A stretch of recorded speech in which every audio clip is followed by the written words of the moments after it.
আসসালামু আলাইকুম গাইস, কেমন আছেন সবাই? আজকে অন্যরকম একটি চাউলের রেসিপি বানালাম, সাথে চিকেন ফ্রাই করলাম। এখানে 2 পিস চিকেন নিয়েছি, তো ম্যারিনেট করে নিলাম। তেলে হালকা আঁচে চিকেনটাকে ফ্রাই করে নেব।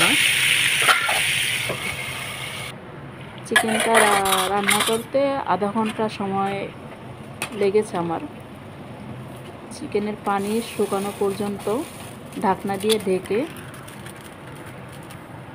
রেখেছিলাম। এখন লাল করে ভেজে নেব।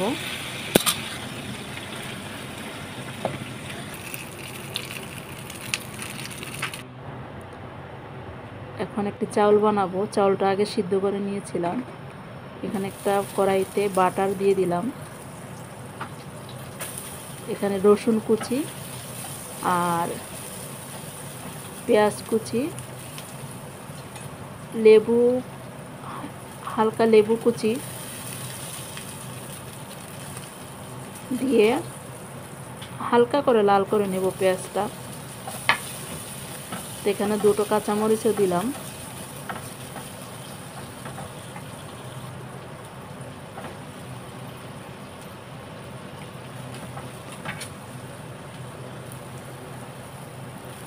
এখানে ধনিয়া পাতাটা একটু বেশি লাগে, তো এই চাউলটা খুবই মজার,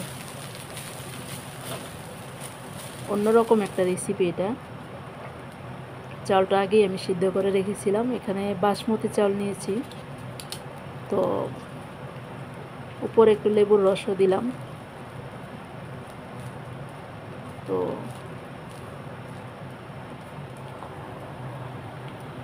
চাউলটা খেতে অসম্ভব মজা, গরম গরম চাউলটা খেতে খুবই ভালো লাগে।